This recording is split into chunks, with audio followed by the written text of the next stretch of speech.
Bonjour, voici une capsule vidéo d'une présentation qui a été faite dans le cadre du colloque libre 2015 de l'ADTE sur l'utilisation de logiciels libres dans l'enseignement supérieur. Cette présentation porte sur l'utilisation de questionnaires dans Moodle pour évaluer des calculs complexes. Non pas complexes au sens mathématique du terme, mais plutôt une démarche de calcul comportant plusieurs étapes et qui peut devenir difficile à corriger pour le professeur. Je m'appelle Patrice Caron, je suis enseignant en technologie du génie civil au Collège Montmorency à Laval. Le but de cette présentation est de répondre à la question que plusieurs enseignants ou conseillers pédagogiques peuvent se poser. Peut-on évaluer efficacement des compétences de futurs techniciens à l'aide de questionnaires sur Moodle? Donc, dans le domaine technique où j'enseigne, est-ce qu'on peut vraiment évaluer un technicien qu'on attend compétent à l'aide d'un ordinateur et de questions sur Moodle? Évidemment, vous devinerez que ma réponse à cette question est oui, on peut le faire, mais il faut tenir compte de toutes sortes de paramètres et ce ne sont pas que des choix de réponse qu'on pourra utiliser pour évaluer un étudiant. Il y a toutes sortes de questions qui sont disponibles sur Moodle. Le plan de cette présentation est le suivant. D'abord, je vais faire un peu un survol du contexte dans lequel on pourrait vouloir évaluer. On va parler des possibilités qu'offre Moodle. Je vais vous présenter quelques exemples tirés de la pratique de l'enseignement du génie civil, donc des exemples tirés de mes cours ou de ceux de mes confrères. On va parler des avantages de l'utilisation de Moodle pour évaluer des calculs. On va parler des pièges qu'il faudra éviter. Dans le cadre du colloque, il y aura une démonstration en classe, une conclusion et vous pourrez me poser des questions aussi si vous voulez en savoir plus sur le sujet. Le contexte dans lequel on veut utiliser Moodle pour les évaluations peut évidemment changer le type de questions qu'on va choisir. Donc, est-ce qu'il s'agit d'une évaluation formative ou sommative? Est-ce qu'on veut évaluer des savoirs ou des savoir-faire? On parle souvent aussi de compétences ou de connaissances. Est-ce qu'il s'agit d'un exercice, d'un travail pratique, d'un quiz, d'un examen sommatif? Donc, tous ces contextes, en ce qui me concerne, peuvent justifier l'utilisation de Moodle. Donc, je peux vous dire que moi, j'ai utilisé Moodle pour tous les contextes, mais pas au complet pour toute l'évaluation, mais Moodle peut être pertinent dans tous ces contextes. La plateforme Moodle est une plateforme qui est très flexible. Donc, le mode d'évaluation, on peut choisir le type de rétroaction qu'on veut donner. On peut donner des indices lorsqu'il y a des mauvaises réponses. On peut donner plusieurs tentatives pour une question ou un examen. On peut contrôler le temps qu'on donne pour faire une évaluation. Donc, il y a plein d'autres paramètres qu'on peut changer aussi par rapport à l'évaluation dans Moodle. Il y a aussi l'aspect aléatoire qui est très intéressant. Donc, on peut changer le choix ou l'ordre des questions. Mais on peut même aussi changer les valeurs à l'intérieur de certains types de questions. Donc, les étudiants n'auront pas tous les mêmes chiffres pour calculer leurs problèmes.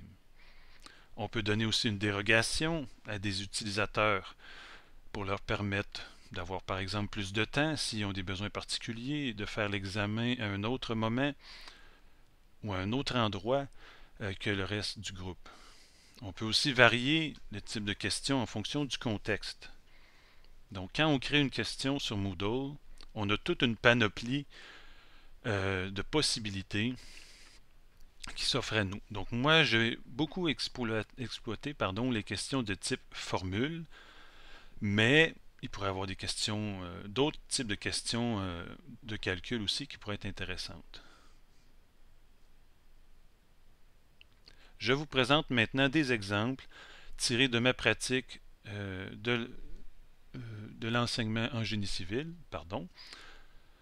Premier exemple, on donne à des étudiants de première année sur le programme de 3 ans, donc des étudiants de première année. On leur donne une feuille, on leur dit, vous allez aller faire votre exercice d'un calcul de gradient de température dans un mur extérieur, mais pour le faire, vous allez prendre la feuille qu'on vous donne et vous allez aller sur Moodle pour prendre en note des valeurs numériques.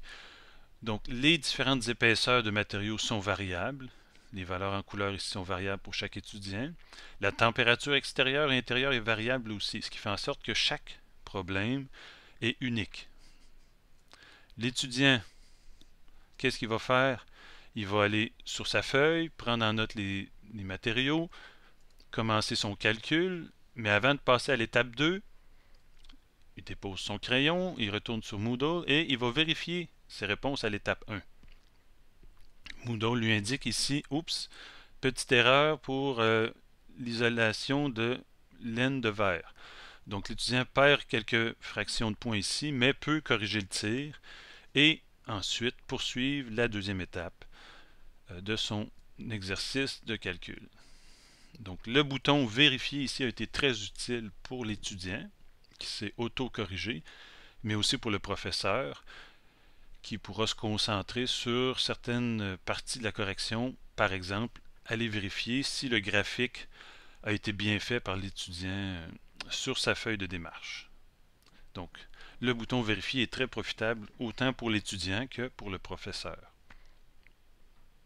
Deuxième exemple, étudiant de 3e année, mais pas encore finissant, donc c'est plutôt en 5e session sur 6.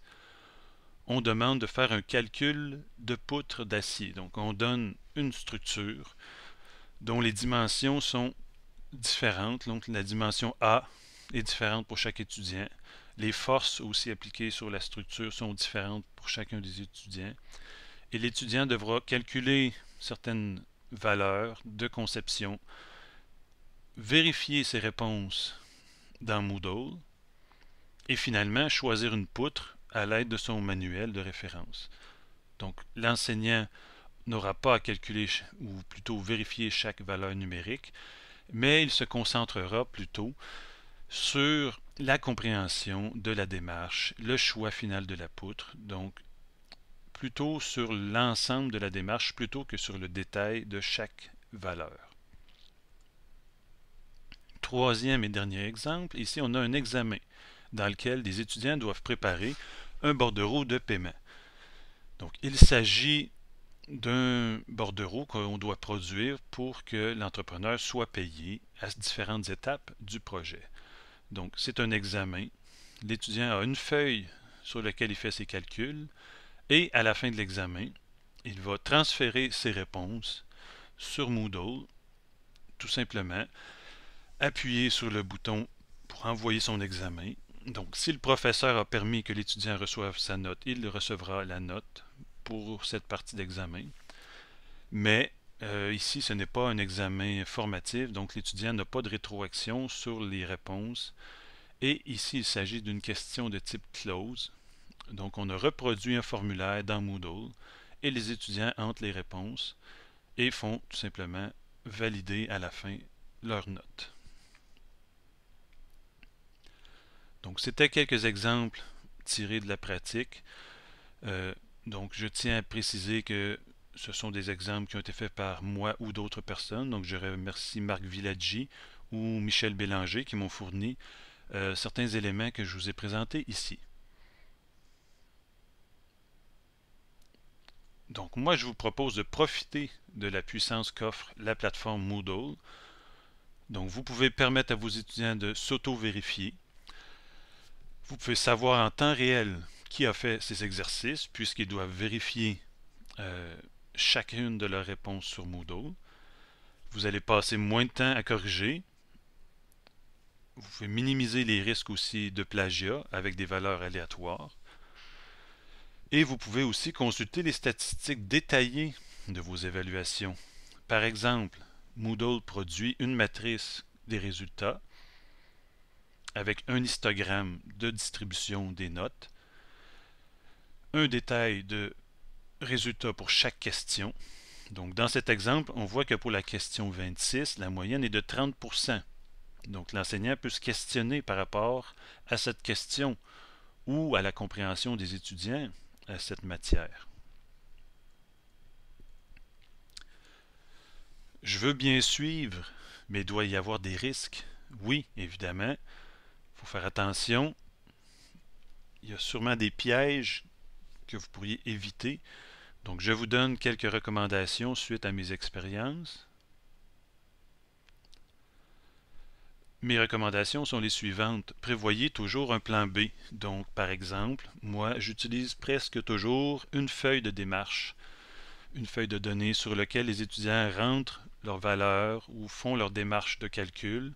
Et de cette façon, si jamais il y a des problèmes, le professeur peut toujours donner tout simplement les documents papier, donner des valeurs au tableau et l'examen pourra se dérouler de manière normale. Attention de ne pas perdre le contact avec les étudiants. Lorsque vous corrigez pendant une journée au complet, vous savez quelles sont les difficultés de vos étudiants parce que vous avez vu les mêmes erreurs plusieurs fois.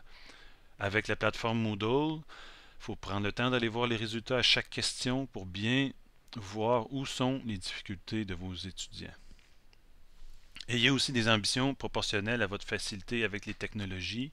Commencez par faire peut-être des exercices formatifs sur Moodle et quand vous serez plus à l'aise, peut-être aller vers des évaluations sommatives au fur et à mesure que vous apprivoisez cet outil. Si jamais vous avez une démarche de calcul qui est longue et linéaire, vous pouvez toujours scinder en différentes étapes. Première question, vous demandez à l'étudiant de trouver la valeur A. À la question 2, vous donnez une nouvelle valeur A à l'étudiant pour qu'il poursuive et trouver la valeur B.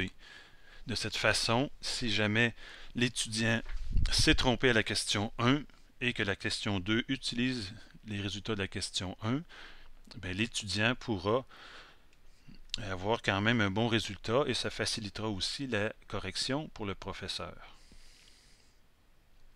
Permettez aux étudiants aussi de devenir autonomes. Donc, scinder un problème linéaire en étapes comme ça, on tient l'étudiant par la main.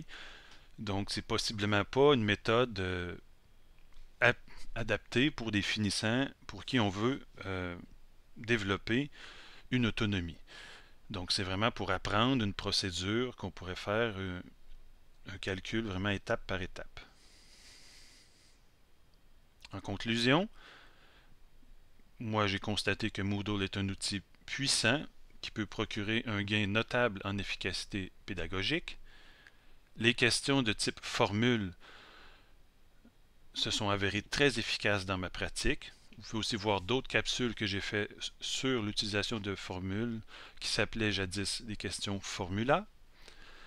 Évitez aussi de mettre en danger le professeur, donc gardez toujours le plan B en tête si jamais des choses ne se déroulent pas bien sur Moodle, surtout dans un examen en classe.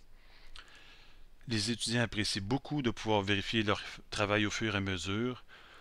Donc moi, je considère que c'est une expérience très concluante et je vais continuer aussi à utiliser ce type d'approche dans mon enseignement. N'hésitez pas à me contacter si vous avez des questions. Cette présentation a été faite par le logiciel Prezi, qui est un logiciel gratuit pour les enseignants, mais qui n'est pas un logiciel libre, malheureusement. La capture vidéo que vous venez d'écouter a été faite à l'aide du logiciel Cam Studio, qui est un logiciel libre. Merci, bonne journée.